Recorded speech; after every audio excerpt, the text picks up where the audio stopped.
So today I want to share with you guys a couple pretty scarce and also significant Shohei Ohtani magazines. So I have here this one, and this is the October 2014 edition of Sports Graphic Number magazine, which is kind of like Japan's Sports Illustrated, I would say. And this is significant because it is actually Shohei Ohtani's first cover appearance on this magazine. So, as I said, October of 2014, that would be basically well into or after his sophomore season with the Nippon Ham Fighters back in Japan. So Ohtani was probably all of 19 or 20 years old in this picture. This is actually not the first time that Ohtani was mentioned on the cover of this magazine. He actually has a name appearance on the cover that predates this one, but this is his first image cover appearance on what is essentially the Sports Illustrated of Japan. And this one is not super easy to come by. It's already over 10 years old, and of course, back then, Ohtani was uh, not an insignificant player. Of course, he was nothing like he is today. And so, yeah, you just don't really come across these. Most of them were probably thrown out. Um, But and then of course the guy on the left you might recognize, that's Kei Nishikori, the tennis player who was pretty big around this time. I don't know if he ever won a major, but he was. I want to say he reached like world number five at some point, if I'm not mistaken. So yeah, basically that big text there says, don't miss out on the revolution. So it's kind of a talking about the young players, young prominent players.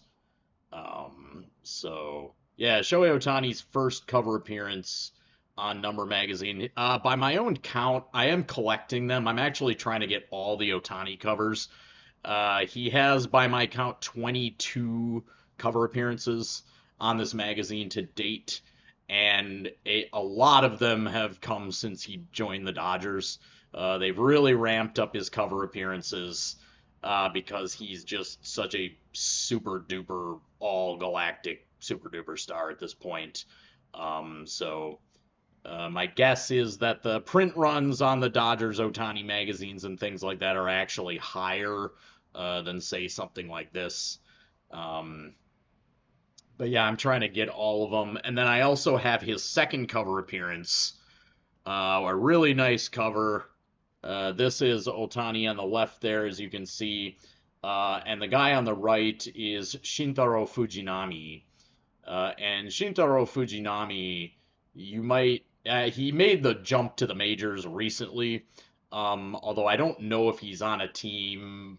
Is he on a starting roster somewhere, or is he in the minor leagues? I mean, he has not had a successful jump to the majors, and he had what would probably be called a disappointing, though not completely unsuccessful career back in Japan. So, a little context, like these guys are on the cover together. So, back in the day, uh, Ohtani and Fujinami were kind of joined at the hip a little bit, like from a media or observer perspective. They're the same age, they're from the same class. They met at Koshien, Japan's very old and prestigious high school baseball tournament, where they both pitched for, well, in Otani's case, played for very prominent powerhouse schools, particularly Fujinami. Fujinami pitched for Osaka Toin High School, which is like the big powerhouse high school, kind of the, I don't know, the Alabama of Japanese high school baseball. And so these guys were kind of pegged as sort of rivals They're both fireballing, prodigious fireballing pitchers, and they were both considered, the next big thing in the pros as well. And of course, Ohtani went on to become, at least from a talent perspective, arguably the GOAT. And Fujinami, as I alluded to before, didn't really have um, a super successful career. And I mean, he's still pitching or trying to.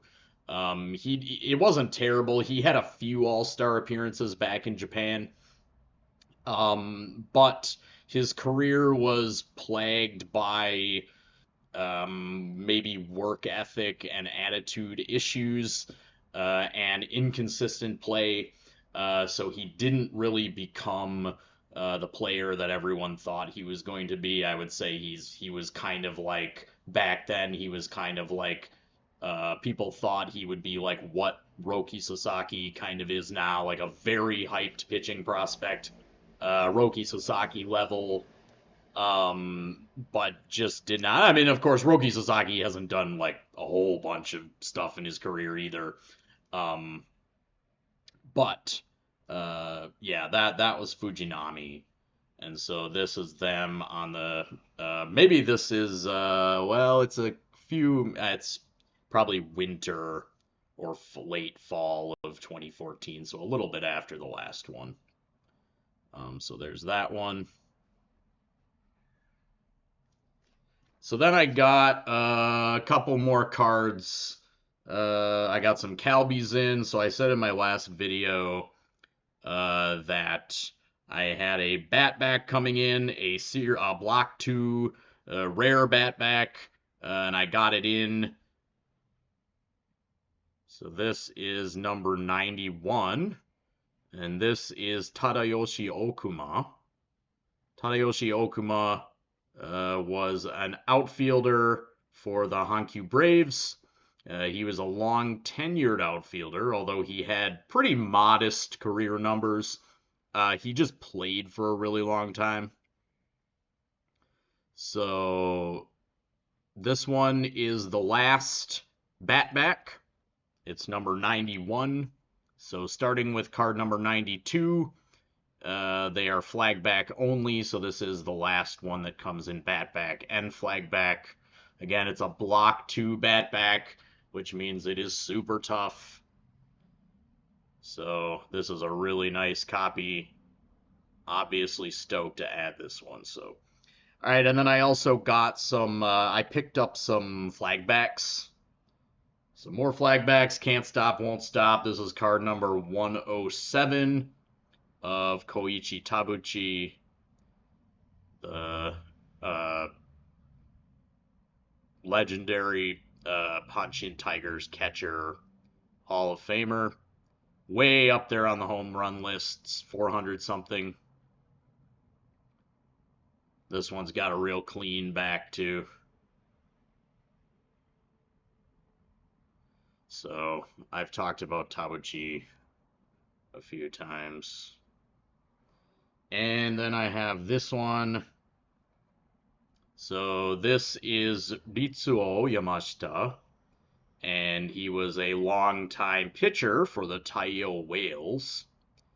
And Yamashita was a little bit like Okuma, the pitching version, in that he had a very long career of almost 2 decades, although his career numbers are pretty modest. But he had a long career. And as you can see, the back on this one is very off center. And I've seen a few copies of this card, and they've all had an off center back. So I don't know if this error, kind of printing error or what have you, is something that affects all of these cards, or if maybe there's one where it's centered. I'm not actually sure on that, but I have seen a few copies of this card, and they have this really off-center back. And then finally, I've got a almost pack fresh number 127 of Soltokoba, the Hiroshima Carps Hall of Fame hurler. Nice action shot there. And the back is immaculate. So, all right, guys, as always, thanks for watching. Peace.